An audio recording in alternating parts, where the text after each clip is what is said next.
This has gotta be Eggman's bed. Just the way we like it. Cool! All right, let me take point. Here's your next mission. Infiltrate the terminal station located in the space. This is a difficult mission. Hello ladies and gentlemen, and welcome back to Sonic Heroes with me, the Doctor. And this time we're doing the Canyon Zone, and this first level has the cheapest mission ever. Infiltrate the terminal station, which just means get to the end of the level. Like, there isn't a mission as such on this one, other than play the level, which feels a bit cheatsy to me. Direction of that lighted rail with the switch. And there's your switch. Nailed it. Oh god. Always scary if you move slightly in midair and then you're like, I'm gonna miss the rail. This is always... Why'd you say boom? Nothing exploded. Yeah, Rail Canyon's always the one where I end up with the most embarrassing deaths because I didn't fall off and miss shit. And switching between rails, like, sometimes you're trying to switch between rails and you actually just jump up. And then you're like, oh, I'm not lined up well. I'm gonna die. Team Blast is already charged. I guess I've nearly got 100 rings. Holy shit. See, I wonder if their Team Blast actually feels like it charges faster than other ones. Because obviously you can cheese it massively like we did in the last episode with the boss. Oh, spare no expense, shout out to Jurassic Park. I love that reference. I remember, this brings me back to a wonderful time when we decided, right, cannot remember why this happened. Why did we even have it on tape? Right, so, we had Jurassic Park, and I guess it must have been on DVD. We were on holiday, as a group of about 7 or 8 of us, we were on holiday in a caravan in Kent somewhere, like in a static caravan. It was pretty rough, and we were just looking for ways to entertain us. And that's it. We'd been to CEX in, where's the place with the cathedral? Canterbury, and picked up, amongst other things, a DVD of Jurassic Park for like 50 pence or something outrageous like that. And we watched it, and it was all well and good, and there was lots of quoting, and you know how it is, I love that film. But then we got to the end of it, and we decided, for whatever reason, wouldn't it be funny to play it in reverse? So we set it rewinding. The only issue with watching stuff in rewind, which I think DVDs can do, because it definitely wouldn't have been a tape, and I would be surprised if we had a VHS player as well. Ooh, I really thought I was going to miss that. But yeah, and so we just watched it in reverse. It means you don't get any sound. I think we watched it like 3 times faster in reverse.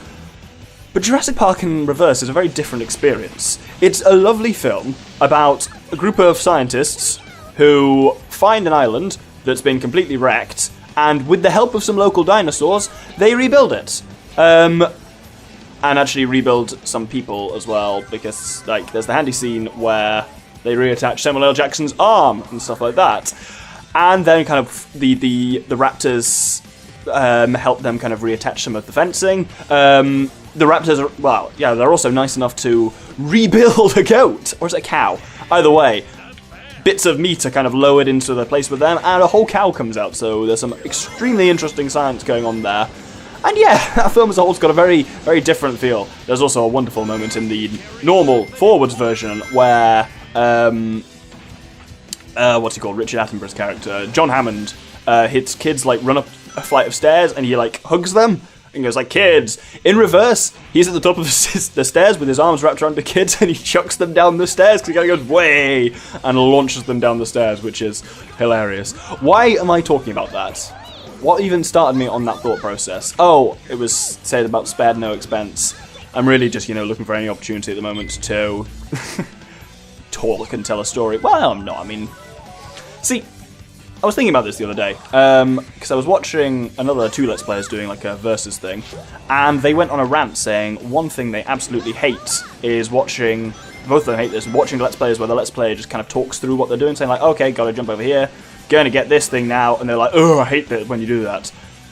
And I realise a lot of my Let's Playing is that, because I think that's how I differ to those two quite considerably, but my Let's Plays are quite... Basically, the easiest way to put it is I can't rely on myself to be funny. I really can't, or to be a good improviser. What I can rely on myself to do is know a game bloody well, though, so I let the... how to phrase this. I let the kind of gameplay and describing the gameplay be the lead factor, and kind of what leads the commentary. And then if I have funny moments or I have other bits of stories to tell and whatnot, I fit them in alongside it. This is the issue of Rail Canyon.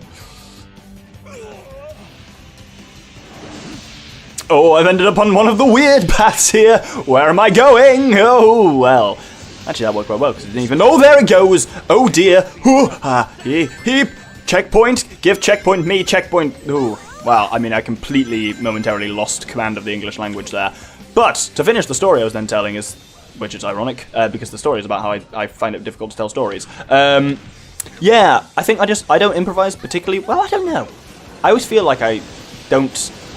But yeah, no, probably a good 75+% of my commentary is just me talking about what's going on directly. Because I think I do find it difficult to launch into a story in a kind of like improvising way unless something kind of triggers it, especially if I am focusing on the gameplay, which if I'm doing stuff in a specific order, I usually am. Quite heavily often. If we hop over here, see, stuff like that, but like the moment conversation dries up, well, not conversation, but like the moment are we not at the end yet? The moment I kind of stop thinking, I'll like finish the conversation I'm on, or like the bit of dialogue I'm saying, I then my immediate response will be to go back to what's going on in the game, so I'll be like, okay then, right, we're going to come down here, would be like my response to it. Ah, now we see something unusual. This part of the game is only Team Chaotix. This part of this level, it's not with any of the other teams, and it's really odd because you've got this kind of loop in the center here, and you need to escape it using those arrows correctly. So we need to hop over to the middle here, avoiding the circulating train, and we now get access to a switch. And I'm going to kill myself. I wasn't like a deliberate thing, I just felt like I was going to. Let's hit this switch.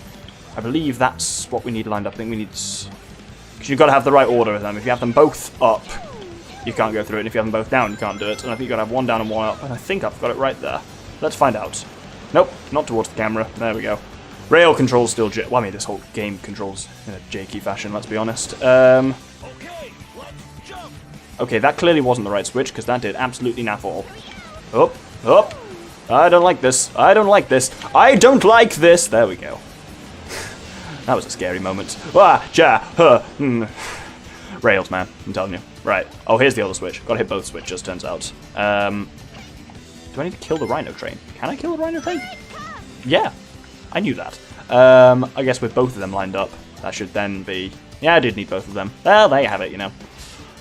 But yeah, that's only in Team Chaotix's version of this level, and it is rare that they have... Usually the unique stuff comes in Team Dark ones, because Team Dark's versions of each level are longer. And actually, well, I don't know if that section is... Oh, which way are we going? We're going that way. I don't know if Team Dark... I think that section is in Team Dark's, because theirs is longer, and I think theirs finishes in that terminal as well. Why? Bugger! Oh. Yeah, Rail Canyon always seems to give me trouble just because the landing on rail stuff is just so unstable. Right, I want to be lined up that way, don't I? Yep, so Central 1 should do it. Oh, nope, there we go. Maybe it always switches it. As in, you can't go the right way, because then it switches back, and then we get pushed back through it. There we go. Right, now I'm going to switch off. There we go, that's what should have happened, you see? And that was all well and fun, but it doesn't always do it that reliably. Anyway, there's the end. Bam. That was a long one, that was like 10 minutes. I guess it was because it was just play the level, and I did cock it up and die a couple of times. What the hell was the thing in Bullet Station, though? No idea, that's got to be an E. Yeah, nailed it. As in, I guessed it correctly. Not that I nailed it, and he is not nailing it by any definition of the phrase. Yeah, fuck me. Ah. My eye. Oh.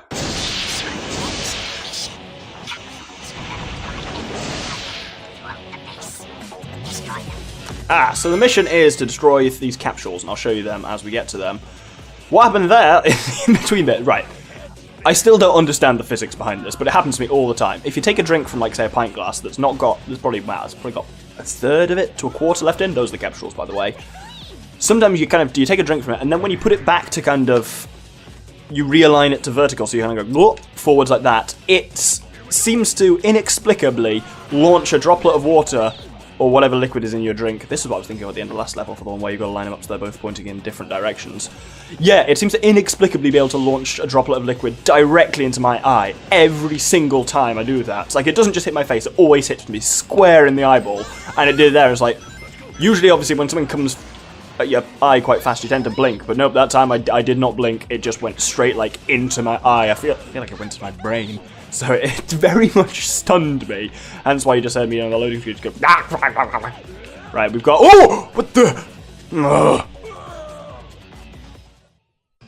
Well, at least I got a thing right here, and it does save... When you get to a checkpoint, it saves how many capsules you destroy at that point. Yeah, because that was a strange event there. I tried to attack it, and it just scooted me off the end at high speed. It's down here, though, anyway. Whoop! There we go. I mean, it did it again. It must be landing on the edge there. It's like accelerate. Stop doing it then, Doctor. If you know what's causing the problem, stop fucking triggering it over and over again. Is that right? There must be a switch for this, right? Oh, box is loading in again because, you know, widescreen. Huh. Well, this is awful weird. Is it in there then? I just missed with both of them. For God's sake. Come on, there we go. Boink. Now I lost my train of everything there. It's like what I was saying earlier, though, then. I do just... Oh, if I lose my train of thought, I just go to boink, jumping on this, walking on there, describing what's going on. I don't know, does that make me a bad Let's Player? Is it bad that I do it? What do you think, audience? You're the real judges of this content, not me. I just do it. Whereas I'm not the one who has to enjoy it. Has to enjoy it, that's an odd phrase. Right, let's activate that. It's weird there's only a twofer. Not a three-person switch. Usually they're one switch or they're three switches. Well, we'll leave everyone behind. We are coming up to a level which is quite good, which is an entirely stealth level of the mission is get through the level without an enemy ever seeing you. Which pretty much means when I first... Well... Fuck!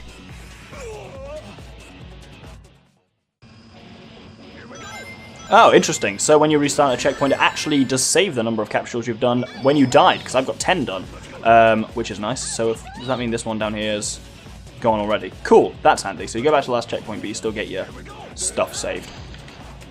But now I was going to talk about my experiences on the upcoming level where you have to remain invisible for the whole thing, but you know what? Probably better to save those experiences for when we're actually on the right level, rather than talking about them now.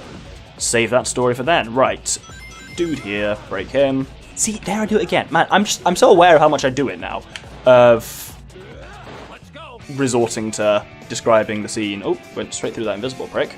Not invisible prick, gold prick. Why did I say invisible? No one's invisible. I'm invincible. Well, that's a My brain is strange sometimes. It is remarkable what I say when I'm just in the kind of middle level of focus. Like, I'm like half focusing on the game and half focusing on what I'm saying. Because if I'm focusing entirely on what I'm saying, my gameplay tends to be shit. If I focus on the game too much, I don't really say much interesting. But there's a weird, like, halfway zone where I kind of talk about what I'm doing, and I'm kind of focusing on it, but also still talking. Where, like... So, definitely, I get the thing of playing a game on kind of autopilot, when you just... And I get that a lot when I'm Let's Playing. Right, these ones are going to be a bit of a hard one to take, because we want to make sure we don't get sucked into the cannon. Yeah, there's... There we go, halfway there. So when I've been talking a lot and I kind of realise I haven't been paying attention to the game, I've been playing it fine, but I haven't actually been paying attention. It's like when you're driving and you kind of realise you're on autopilot, which is freakish when you think about it. But I absolutely do that with conversation too. If I'm half focusing on what I'm saying and half focusing on playing the game, what I say, just sometimes weird things come out because of like crossovers between the gameplay that's going on and my commentary. It's so strange. Like sometimes, and it's oh fuck me. It's funny, especially noticing him in editing where I didn't notice them at the time and just say something really odd or just like do a really bad flub or because usually I catch myself when I flub, but there are a fair few times when I haven't managed to do so, and sometimes I've said the wrong thing. I was really bad in Paper Mario for, I believe it's called Anticipation is the name of the effect. When you read upcoming things at the same time, so you're reading something out, and your brain kind of reads ahead of it, like your eyes read ahead, but you're still speaking a little bit behind, and then you say the wrong thing because you're kind of expecting to you're anticipating what you're going to say, and it kind of merges with it. So, like, an example would be, because it's a family one, which you took the piss out of my granddad for quite a lot, which was, he said, he meant to read, I try never, but said, I Trevor. And that is a classic example of anticipation there, and I did a lot of that. I don't know what that even did. I did a lot of anticipation in Paper Mario, but that was because the text tended to come, that was a challenging one, in multiple lines at a time, and I would end up reading between two lines, so I'd read from, so that was what that switch did, presumably, is open that, and get me an extra little cheeky one. Oh, and a key. I already have a key on me, and I've already got the emerald for this level, but these things are always nice. But yeah, I'd always end up doing anticipation, and, nope, brain's run out, and... No, my brain has run out there. Well, you know, I'm sure it wasn't a particularly exciting point. Right, now if I break this one, there is more over there. I feel like you should be able to grind on those rails, you can't. This bit, I've actually never really thought about it before. With the moving background, this is actually really cool. Though, surely we're just going in a circle. I never actually thought about that. We're going so hard left. You occasionally get this, and it always freaks me out a bit on the motorway, where, like, you take a junction coming off the motorway, or an intersection coming off the highway if you're American. Same thing. But say you peel off to the left, well, I guess that would be the right in the US once again, but you peel off to the left, and then you kind of turn, and you keep turning, and genuinely sometimes it feels, oh, this can be a difficult triangle jump to do. Oh, there we go. Sometimes it feels like you've legitimately done way more than like a 360 coming off the motorway, but you still haven't kind of come right around. It turns out it's just sometimes just really long, steady curves feel like you're turning a lot more, but then it's like, I swear, I've just taken a fucking helix off the motorway sometimes. Oh, well, I'm only down to Charmy. I now can't steer, I can only jump. Oh, I missed some capsules, bugger. There's so many along this section, which I'm not going to be able to get now. Well, that is irritating. Better hope he doesn't crash. Hey! Yeah, he was talking there about making sure that you don't lose people, and I absolutely did lose people. But I think I swear, if I get to the end of the level with one fucking capsule missing, I'm gonna kill a bitch. That was a bit aggressive, wasn't it? I apologise. Realised as soon as I said, I was like, hang on a damn minute. Right, oh, it's Charmy, what? Where am I? Well, you know, I'm here. Oh, here's an interesting thing that's very unique to Team, whatever they're called, Chaotix. Unless there's a switch around, but there isn't. So, Espio, when he's invisible, can pass through things like that. And I presume that opens it for everyone else. Yep. That is a Team Chaotix only thing, which is really cool. Final two capsules are here. Well, there are two capsules here, and you only need one of them, and boom! Let's do the Egg Albatross.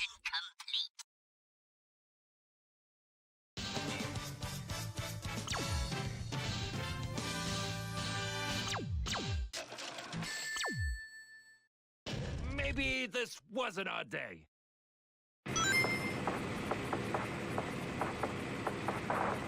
That must be... What do we do now? Secret weapons must be aboard that ship. Destroy it before it reaches the canyon. Piece of cake! Ready, old cannons! Man, I love the music on that opening of that boss fight. I'm just here bouncing my head along because it's like boom, ba, boom, ba, boom, ba, bum, bum, bum, bum, bum, bum, dee doo, dee doo, dee doo, dee doo, dee doo, wah, wah. Oh, it's so good. Whatever else to say about this game, the music is actually pretty damn good. Oh, this is an interesting maneuver. 1, 2, level up there. Day, da, day, invincible, day, da, day. I'm sure that hasn't been on any of the other ones. Right, since we're invincible, I'm going to take the advantage of that to Charmy him up a little bit, because Charmy will do a lot more damage while he's invincible, I think, maybe. That might be completely untrue. Because, yeah, SBO is powerful in this one, like using the speed type, but it feels really dangerous, because you can so easily just, like, cock it up and be left hovering, like, over the middle of nowhere, not able to hover, so I just tend to be safe and stick with Charmy for most of this. We're doing decent for levels so far, actually, so... if we can get close enough with Vector, we might be able to do some damage in. Actually, in fact, we're going to get Team Blast soon. Unfortunately, you can't cheese Team Blast quite as easily in this one. I think I'll risk a bit of SBO. Yep, there we go. Yep. Just got to be careful. Actually, not doing any damage there. Yeah, I got to take out the wings first, haven't I? Right, oh, time for the Devil's maneuver again. Alright, let's go. That's the risk of the Devil's maneuver. Oh! Fucking nailed it. I recovered that remarkably well, I'd like to say. Right, I'll wait until I'm near some enemies and then I'll fire off Team Blast so I get at least some regen. Behold, ninja power! Hey, that should have done a fair bit of damage, maybe taking him down to the next form. Nope, not quite. Well, Charmy's level 3, so that's what we really need. Oh, wow, he's got 1 health left, literally 1. There we go. I don't think I am. I think it's you who is going to regret it, good doctor. Ha! He's also called Doctor, I only just kind of realised that. Though he presumably actually has a doctorate, whereas I'm still a year or 2 away from one. But hey, I think I can just thundershoot him from the side here. That's doing a decent amount of damage. Normally I'd just sit on his nose and just repeatedly homing attack into it, but currently he's over a big bottomless pit of scary, so not going to do that yet. We're taking a decent amount of damage off and we're about to get another Team Beast, so... I read it as Team Beast once when I was a kid. Don't know how. That's really bad. Well, I suppose this is the nice high-resolution PC version. The GameCube version looks like shit. It's great if you just literally, like, look back at, there we go. My, like, Sonic playthrough for this. It's hilarious just, like, how bad it looks, because it's 4:3. It was interlaced 60 frames a second rather than progressive, so I had to kind of re-swoosh the frames together with interpolating stuff, and it looks like shit. And everything's just so muddy and messy looking. Whereas here, the colours do really stick out on this. You'll pay for this. Well, that was the Egg Albatross, and that was the Canyon Zone. We got a little cutscene at the end here, but other than that, thank you very much for watching, and hope you'll join me next episode for the Forest Zone. Thank you very much, and good day. That giant ship was so cool looking. Too bad we destroyed it. Good job, boys. Guess that Eggman was a fake after all. Of course it was. Oh? Listen carefully. There's a jungle just to the north of here. Go there immediately. Got it. You know what? Our client sure seems to know a lot about this Dr. Eggman guy. Definitely an agent. A relative, perhaps. Strangely enough, I had the same weird feeling about our client's real identity. It could be you-know-who.